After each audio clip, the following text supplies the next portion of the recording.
there I was, standing in front of the hospital bathroom mirror, adjusting my nurse uniform when my phone buzzed. It was a photo of Madison smiling with her new drawing, that genuine smile that always lit up my night shifts. Between one emergency and another, I managed to steal a few seconds to admire her art. Colorful dragons, magical unicorns, and giant flowers that only a 9-year-old girl's imagination could come up with. That particular night, something in her eyes looked different in the photo. Even with her trademark smile, her eyes carried a shadow that only a mother could notice. Back then, I didn't pay it much mind. I was too busy juggling thermometers, patient charts, and actual patients. I had no idea that that photo was the first hint our lives were about to completely change. Subscribe to the channel and hit like to get more stories like this. The day Christopher introduced me to Jessica began like any other. Madison and I were making blueberry pancakes in the kitchen, our Sunday tradition, when the doorbell rang. My daughter rushed to the door, expecting it to be just her dad for our monthly post-divorce breakfast. A little arrangement we had to show Madison that we were still a family, even if we lived in separate homes. But Christopher wasn't alone. With him was a tall woman with perfectly styled hair and flawless nails, holding a basket of organic muffins. "This is Jessica," he announced, his voice mixing excitement with just a hint of nervousness. I later learned her name was Jessica Brooks, a digital influencer with thousands of followers. I watched as Madison took a couple of steps back and then came closer to me, while Jessica bent down to be at eye level with her, forcing a smile that didn't reach her eyes. "You must be little Madison. Your dad told me all about you," she said in a voice that was overly sweet, like artificial syrup. During breakfast, Jessica wouldn't stop snapping photos of every moment. The pancakes Madison and I had made were rearranged 3 times to get the perfect angle. Christopher seemed completely hypnotized, nodding along with every suggestion she made about how our daughter should sit, smile, or hold her fork. That morning, something shifted. Our calm Sunday routine, always a safe haven for Madison after the divorce, turned into an unsolicited photo shoot. As I washed the dishes, I caught a glimpse in the window's reflection of Madison hugging her sketchbook to her chest, as if she were trying to protect the last part of her life that hadn't yet been turned into social media content. Madison's changes began subtly, like drops of rain before a storm. First, it was her drawings, once bursting with vibrant colors and fantastic creatures, now dominated by dark tones and shaky strokes. Her sketchbook, which used to be her constant companion, stayed closed under her bed for weeks. On nights she was with Christopher, Madison started calling me more frequently. "I just wanted to say goodnight, Mom," she'd whisper in that small voice on the other end of the line. There was something in her tone that told me there was so much more she couldn't put into words. At school, Mrs. Campbell pulled me aside after class. Madison, who used to be so engaged, now sat at the back of the room, quiet and distant. Even her art grades, once her best thing, began to drop. "She tears up her drawings before anyone can see them," Mrs. Campbell remarked, her voice full of concern. At home, I noticed she was constantly checking her phone, which isn't typical for a 9-year-old. One night, I caught her deleting old photos from her tablet, pictures of her smiling in bright clothes with messy hair. When I asked her about it, she just mumbled, "Jessica said they aren't suitable for a future influencer." Soon after, the nightmares started. Madison would wake up screaming, drenched in sweat, clutching her sheets. By the next morning, she wouldn't remember, or she'd pretend not to, what she had dreamt. At breakfast, her toast went untouched while she anxiously scrolled through Jessica's Instagram, watching photos where she appeared, always perfectly styled, smiling that smile I no longer recognized. The moment that scared me the most was one family Sunday. Jessica was setting up another one of her impromptu photo sessions when Madison accidentally spilled some juice on her new dress. Before I could react, I saw panic flash through my daughter's eyes. She started apologizing frantically, her hands trembling as she tried to clean the stain. Her reaction was way over the top for just a little accident, as if she was terrified of something far bigger than a scolding for a stained dress. That night, I heard that dreadful sound for the first time. the grinding of Madison's teeth in her sleep. Dr. Reynolds' office smelled of mint and antiseptic. Madison sat in the dental chair, her legs swinging nervously while the dentist examined her teeth. I watched on, holding her small, cold hand, feeling every tremor in her body. "Sarah, we need to talk," Dr. Reynolds said as she snapped off her latex gloves. "Madison is showing severe bruxism. The wear on her teeth is significant, especially for someone this young." She then turned on the monitor to show me the X-ray images. Madison's teeth, which should have been perfect, now showed clear signs of erosion. Bruxism in a child this young is usually linked to high stress or anxiety, the dentist explained, her gaze bouncing between me and Madison. "Something is causing intense emotional pressure on your daughter." Madison then looked down, clenching the hem of her dress, the very dress Jessica had picked out for her. On the ride home, I made a stop at the pharmacy to pick up the bite guard Dr. Reynolds prescribed. Madison sat silently in the back seat, eyes glued to her phone. A notification popped up. Another photo of her had been posted on Jessica's profile. "The prettiest princess in the world, her bonus daughter bears perfect family," the caption read. That night, after tucking Madison into bed, I began my investigation. I opened my laptop and started combing through Jessica's profile. The photos showcased a reality I didn't recognize. Madison looking pristine, posed in rehearsed shots, wearing clothes that looked straight out of a catalog. In the comments, followers raved about the perfect family Jessica had built, but it was Madison's eyes that told a different story. In every photo, they held the same empty look I had noticed months ago. I saved all the images in a folder on my computer. Something deep down told me I'd need them later. As I closed my laptop, I heard that heart-wrenching sound again coming from Madison's room, her teeth grinding away in the darkness, crushing all the fear and anxiety she couldn't even express in words. The next morning, I set out on a methodical mission to gather evidence. My years as a nurse taught me never to skip documentation, so I started a detailed journal. My first stop was Madison's school, where Mrs. Campbell welcomed me into her classroom, decorated with the students' artwork, although I noticed none of it was my daughter's. "Madison used to be our most expressive artist," Mrs. Campbell said as she opened a drawer. She pulled out several crumpled drawings she'd rescued from the trash. In one, a dark figure loomed over a small girl surrounded by eyes and cameras. In the lower corner, Madison had written and later erased, "She is always watching." Hannah Mitchell, the school counselor, also shared her observations. "Madison has been spending a lot of time alone during recess," she explained. "Last week I caught her crying in the bathroom after receiving a bunch of messages on her phone. Hannah even showed me notes from her sessions with Madison, where words like fear, perfection, and disappointment kept coming up. With the school's permission, I accessed the security camera footage.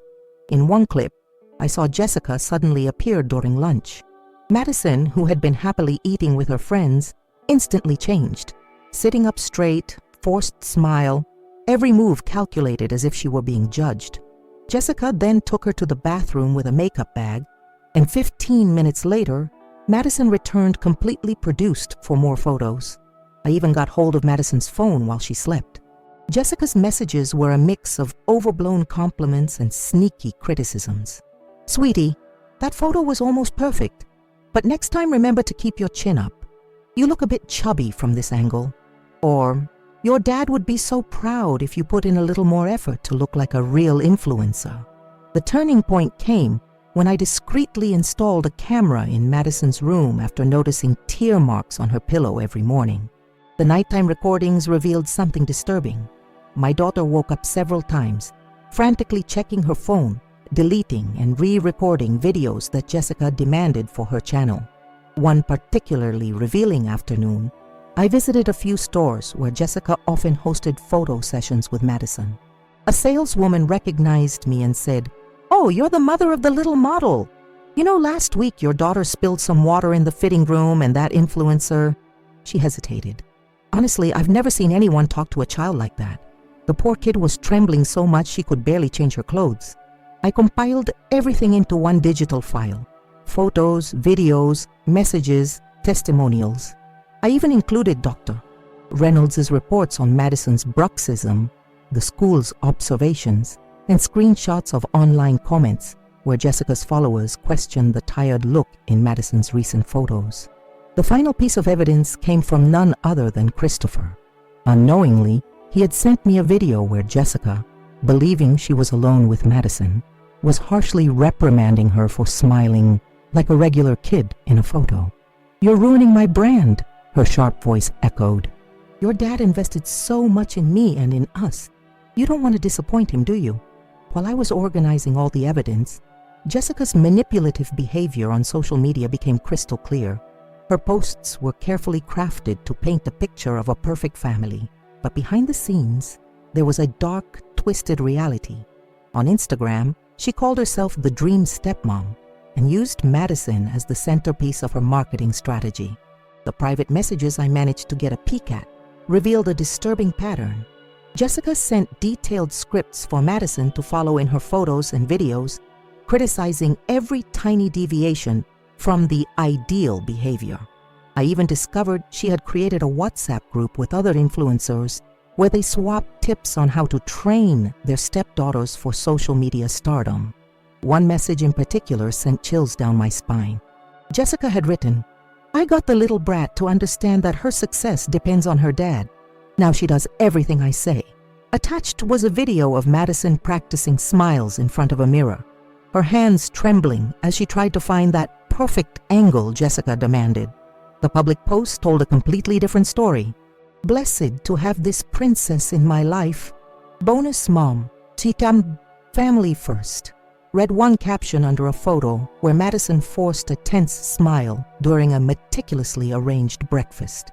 The comments were tightly controlled. Jessica blocked anyone who questioned Madison's exhausted look or distant eyes. On her YouTube channel, Jessica had started a series called Turning My Stepdaughter into a Mini-Influencer. The videos showed her teaching Madison about posture, makeup, and the perfect photo angles. In one especially disturbing episode, Jessica criticized Madison's childish wardrobe, throwing away her favorite clothes and forcing her to wear pieces she claimed were appropriate for a future social media star. Things hit rock bottom when I discovered an unpublished video on Jessica's phone. In it, Madison was crying after ruining a photo session by sneezing during the shoot. Jessica, oblivious to the camera, threatened to tell Christopher that her daughter was sabotaging her career. "Do you really want your dad to lose everything because of you? Is that what you want?" Jessica's social media was a labyrinth of psychological manipulation. She used slick marketing techniques to turn every moment of Madison's life into monetizable content. There were contracts with children's brands, partnerships with clothing stores, even a deal with a cosmetics company that was totally inappropriate for a 9-year-old. On her blog, Jessica penned long posts about how to connect with your stepdaughter through social media, selling the idea that she was creating special memories with Madison. In reality, every single moment was meticulously planned to boost engagement and increase her followers. The final blow came when I found an email from Jessica to her PR agent. It read, "The girl is my ticket into the family market. With her, I can double my advertising deals. I already have plans for a children's clothing line. Her mom is a problem, but I'm working on it. Soon I'll have total control over the family image." That email was the last straw. It was time to expose the truth and protect my daughter from this toxic cycle of psychological abuse, all disguised as family content. I picked a Sunday for the confrontation, knowing Madison would be safe at my mom's house. I drove to Christopher's apartment with my laptop and all the organized evidence. Jessica was there, as expected, preparing another one of her elaborate photo shoots for when Madison arrived. "We need to talk," I announced, my voice firmer than I felt inside. Christopher looked confused, but Jessica immediately shifted, her influencer smile replaced by a defensive expression. I opened my laptop on the kitchen table and began presenting the evidence, one piece at a time.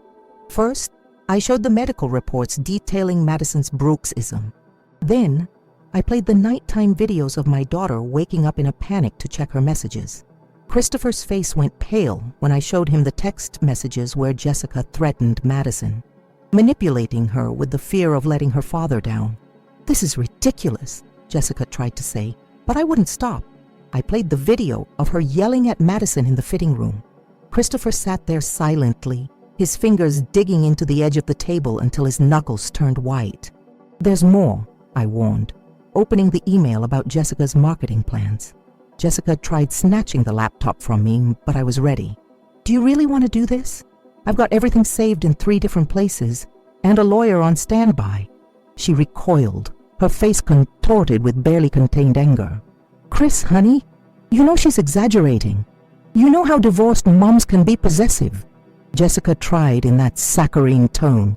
But Christopher was transfixed on the before and after photos I had compiled. Shots of Madison taken throughout the last year, where her genuine smile slowly disappeared and was replaced by a rehearsed expression and empty eyes. "Our joint custody agreement includes a clause about Madison's emotional well-being," I reminded Christopher. "I have enough proof right now to modify it." I then opened another folder with screenshots of concerned comments from followers questioning Madison's tense behavior in her videos. It was then that Jessica lost it. "You don't understand anything about marketing. I was building an empire. That little brat had potential. She just needed discipline." Her voice echoed through the apartment, the perfect stepmom facade completely shattered. Christopher finally stood up. "Get out," he said simply. Jessica tried to protest, but he repeated it more firmly. "Get out of my apartment, now!" She grabbed her designer bag and stormed out, threatening to sue everyone for defamation. After she left, Christopher slumped in his chair. "How did I not see it before?" he murmured, running a hand over his face. I showed him more videos, including one in which Madison was crying alone in her room after a particularly grueling photo session. "I'm going to fix this," he promised, his voice thick with emotion. "I'm going to protect our daughter." As he spoke, notifications started pinging on our phones. Jessica was live on Instagram, trying to preempt the scandal, painting herself as a victim of a jealous mom. But I was ready. With one click, I sent all the evidence to her advertising agency, her sponsors, and even to a journalist known for exposing abusive influencers. The empire she had built on my daughter's suffering was about to come crashing down. The reaction on social media was immediate.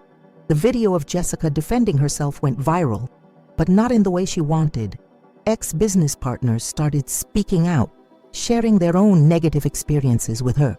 Other children involved in her transformations stepped forward with their families, revealing similar patterns of manipulation. Christopher took full responsibility for his negligence. One quiet afternoon in my kitchen, he broke down, crying as he watched more videos of Madison. "I was so caught up trying to build a new relationship that I failed to protect our daughter," he admitted. "I let the allure of online fame cloud my judgment." One by one, the brands working with Jessica canceled their contracts. Her advertising agency issued a statement disassociating themselves from her and promising to implement tougher guidelines to protect children online. Jessica tried doing more live videos to defend herself, but every new attempt only revealed more of her true nature. A particularly revealing moment came when Christopher found a diary that Madison had been hiding at home. In it, our daughter had drawn and written about her true feelings.